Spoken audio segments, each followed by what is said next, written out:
সুপ্রভাত আমার ছাত্রছাত্রী আর্টস ম্যাগনেট বিশ্বজিৎ চ্যানেলে তোমাদের স্বাগতম। তো প্রিয় ছাত্রছাত্রী, তোমাদের এবছর ক্লাস 11-এর ফার্স্ট সেমিস্টারের দর্শনের একটা চ্যাপ্টার রয়েছে ন্যায় দর্শন। তো এই ন্যায় দর্শনের অনেকগুলো উপবিভাগ কিন্তু তোমাদের এই চ্যাপ্টারের মধ্যে অন্তর্ভুক্ত হয়েছে। তো কিন্তু আমরা আগে ন্যায় দর্শন পড়েছিলাম যে ন্যায় দর্শনের প্রতিষ্ঠাতাকে, কতগুলো পদার্থ স্বীকৃত হয়েছে, এর প্রধান গ্রন্থ কি, এই সমস্ত বিষয় কিন্তু আলোচনা করেছিলাম। ন্যায় দর্শন বস্তুবাদী দর্শন, ন্যায় দর্শনকে আস্তিক দর্শন বলে, এই সমস্ত কথাগুলো কিন্তু আমরা আলোচনা করেছিলাম। তো আজকে আমরা ন্যায় দর্শনে আলোচনা করব একটা উল্লেখযোগ্য উপবিভাগ, সেটা হচ্ছে সন্নিকর্ষ। তো এই সন্নিকর্ষ কাকে বলে? সন্নিকর্ষ আমরা কাকে বলবো? তো এই সন্নিকর্ষ মতে, নৈয়ায়িকদের মতে মানে বিভিন্ন রকমের মতামত কিন্তু রয়েছে। কি সন্নিকর্ষ কাকে বলে? সন্নিকর্ষ কাকে বলে? যে বিষয়ের সঙ্গে ইন্দ্রিয়ের যে সংযোগ হয়, বিষয়ের সঙ্গে যখন ইন্দ্রিয়ের সংযোগ হয়, বিষয় বলতে তুমি যেটাকে দেখছো। এবার আমাদের ন্যায় দর্শনে কিন্তু আমরা কি জানি, আমাদের ইন্দ্রিয় হচ্ছে 5টা: চক্ষু, কর্ণ, নাসিকা, জিহ্বা, ত্বক এবং অন্তরিন্দ্রিয় কি মন। কিন্তু এখানে অন্তরিন্দ্রিয় বা মনকে কিন্তু মানেনি, এখানে চক্ষু, কর্ণ, নাসিকা মনকে মেনেছে। চক্ষু, কর্ণ, নাসিকা, জিহ্বা, ত্বক ও মন, এই 6টি বিষয়, মানে এই 6টি ইন্দ্রিয়, এই যে 6টি ইন্দ্রিয়, এই যে প্রথম 5টা হচ্ছে বহিরিন্দ্রিয় আর মন হচ্ছে অন্তরিন্দ্রিয়, এই 6টি ইন্দ্রিয় কিন্তু ন্যায় দর্শন মেনেছে। তো এই ইন্দ্রিয়গুলোর সঙ্গে যখন বিষয়ের বা যেটাকে আমরা প্রত্যক্ষ করছি বা দেখছি তার যখন সংযোগ ঘটে, তখন তাকে আমরা বলবো সন্নিকর্ষ। কি বললাম? বিষয়ের সঙ্গে ইন্দ্রিয় বলতে যেটা বললাম, চক্ষু, কর্ণ, নাসিকা, জিহ্বা, ত্বক ও মন, বিষয়ের সঙ্গে ইন্দ্রিয়ের যখন সংযোগ ঘটছে তখন তাকে আমরা বলছি সন্নিকর্ষ। তো এই সন্নিকর্ষ কিন্তু 2 ভাগে বিভক্ত। কভাগে বিভক্ত? 2 ভাগে বিভক্ত। কি? লৌকিক সন্নিকর্ষ আর অলৌকিক সন্নিকর্ষ। ক্লিয়ার? একটা কি লৌকিক সন্নিকর্ষ আর একটা হচ্ছে অলৌকিক সন্নিকর্ষ। এই লৌকিক সন্নিকর্ষকে আবার ভাগ করা হয় 6 ভাগে। লৌকিক সন্নিকর্ষকে কভাগে ভাগ করা হয় 6 ভাগে। একটা হচ্ছে সংযোগ, 2 হচ্ছে সংযুক্ত,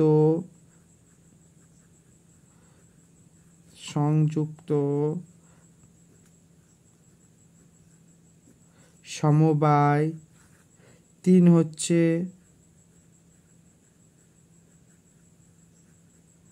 সংযুক্ত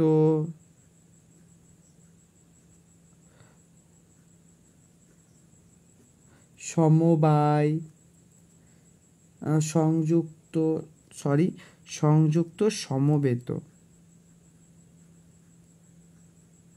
সংযুক্ত সমবেত, সমবায়। 4টা কি? সমবায়।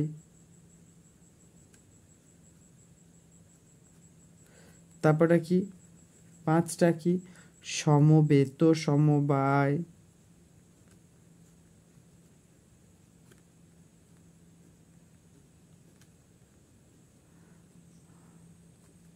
আরটা কি? 6টা কি? বিশেষণ ভাব।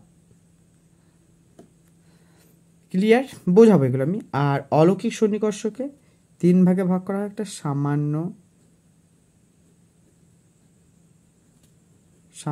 লক্ষণ, একটা হচ্ছে জ্ঞান লক্ষণ, আর একটা হচ্ছে যোগজ। আরেকটা কি? যোগজ সন্নিকর্ষ। বেশ। তো সন্নিকর্ষ কাকে জানলাম? যে ইন্দ্রিয়ের সঙ্গে বিষয়ের যে সংযোগ, তখন তাকে আমরা কি বলছি? সন্নিকর্ষ। এই সন্নিকর্ষ আবার 2 ভাগে বিভক্ত। একটা লৌকিক সন্নিকর্ষ আর একটা হচ্ছে অলৌকিক সন্নিকর্ষ।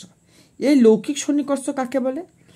কোনো ইন্দ্রিয়ের নিকটবর্তী নিজ বিষয়ের সঙ্গে ইন্দ্রিয়ের যে সন্নিকর্ষ। কি বললাম?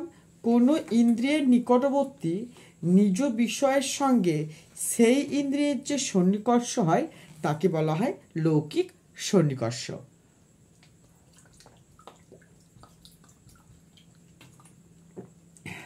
ক্লিয়ার? কি বললাম? যখন কোনো ইন্দ্রিয়ের নিকটবর্তী নিজ বিষয়ের সঙ্গে সেই ইন্দ্রিয়ের যে সন্নিকর্ষ তাকে বলা হয় লৌকিক সন্নিকর্ষ। এই লৌকিক সন্নিকর্ষকে আমরা বিভিন্ন ভাগে ভাগ করেছি। প্রথমে আছে আমাদের সংযোগ সন্নিকর্ষ। এই সংযোগ সন্নিকর্ষ কাকে বলবো? যেমন আমাদের বাহ্য ইন্দ্রিয়গুলোর মধ্যে অন্যতম হচ্ছে চক্ষু আর ত্বক। এই চক্ষু ও ত্বক ইন্দ্রিয়ের সংযোগের যে চক্ষু এবং ত্বকের এই ইন্দ্রিয়ের সঙ্গে বিষয়ের যে সন্নিকর্ষ তাকে বলা হয় সংযোগ সন্নিকর্ষ। যেমন কি যখন একটি ঘট বা বস্ত্রের চাক্ষুষ হয় তখন চক্ষু এবং চক্ষুর সঙ্গে যখন সাক্ষাৎ ঘটছে তখন তাকে আমরা কি বলছি? সংযোগ সন্নিকর্ষ। অর্থাৎ সংযোগ সন্নিকর্ষ কাকে বলছি? আমাদের বাহ্য ইন্দ্রিয়গুলোর মধ্যে অন্যতম হচ্ছে চোখ।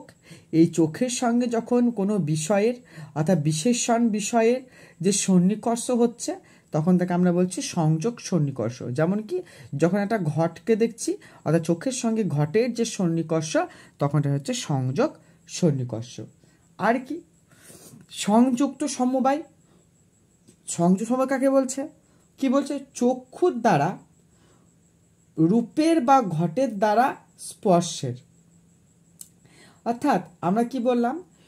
ইন্দ্রিয়ের সাহায্যে যখন ওই যে আমরা সংযোগ সমবায়ে যখন সন্নিকর্ষ তখন গুণগুলো যখন জানবো আমরা, অর্থাৎ ঘটকে যখন আমরা প্রত্যক্ষ করছি চোখের সাহায্যে তখন সেটা হচ্ছে সংযোগ।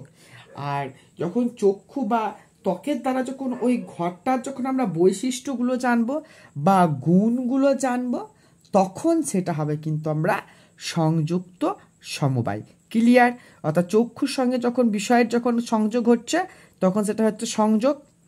আর যখন সংযোগ ঘটার ফলে ওই যে বিষয়টা সংযোগ হলো ওই বিষয়ের সঙ্গে ওই বিষয়ের যখন বৈশিষ্ট্য, অর্থাৎ দেখো চক্ষু এখানে দেখাচ্ছি, দেখো